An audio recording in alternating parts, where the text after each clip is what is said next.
Is Moon Knight going to be in Thor Love and Thunder? And why would I even think that? Well, I've got a couple of reasons.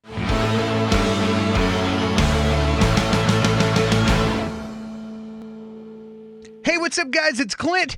Welcome back. Do me a favor, hit that like button and subscribe to the channel if you haven't yet. Man, what's the first reason I think we might see Moon Knight in Thor Love and Thunder? The first reason is Gore the God Butcher. That's right, Marvel really seems to be leaning in on gods and celestial beings right now. We know that we're going to be seeing Russell Crowe playing Zeus, a Greek god in a Norse god movie? If we're intermingling mythologies, and we have a villain played by Christian Bale who's made it his mission to get rid of all of the gods in the universe, it would stand to reason we might have more than just Zeus in this movie. In the comics, there's a war between Olympians and Asgardians that gets put on hold by Zeus and Odin to protect the Earth against the Celestials. Maybe these gods are going to have to work together if they don't want to see themselves get God butchered by Gore the God Butcher. And do you remember how big of a deal they made out of how many gods were in the Ennead? The what? The Ennead.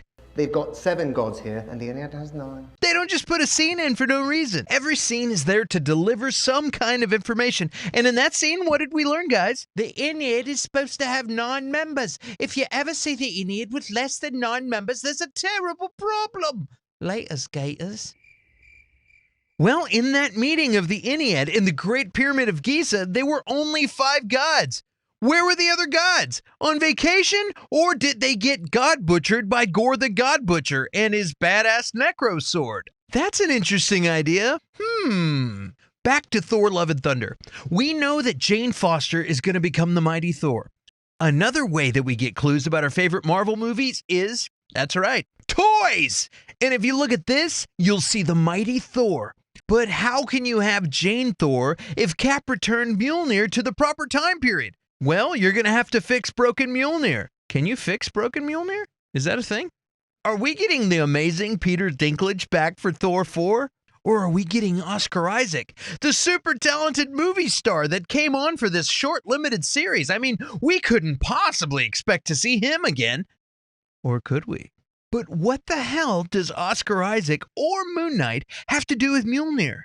Well, I did notice something interesting in Avengers Volume 7, The Age of Khonshu. After kicking a bunch of Avengers' asses and taking their powers, Moon Knight has an encounter with Thor on the moon. Thor throws Mjölnir at Moon Knight, and Moon Knight stops Mjölnir in its tracks, just like Hela did. It's not possible. And he basically lets him know that Mjölnir is made of Uru. And you know what? Uru is moon rock. And you know what Khonshu can control? The moon. All of them. Even the moon rock from the very first moon. So it would stand to reason if we don't get any Lannisters back, forging Mjölnir back to its old glory.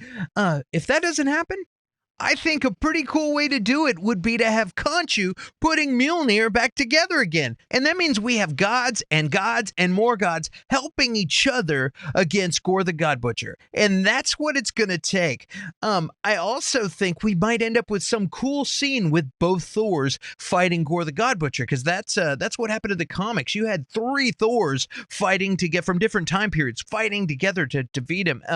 This is going to be a great movie. I cannot wait. There's just all these little puzzle pieces that I'm putting together, and this is all speculation. This is all theory. I don't know what's going to happen, but man, I think that would be pretty stinking cool if you had Khonshu fix Mjölnir. And so that's what this is about. We'll see what's going to happen. Let me know what you think about this theory in the comments. Maybe I'm crazy. Maybe I'm onto something. Maybe you have a theory I'd love to hear.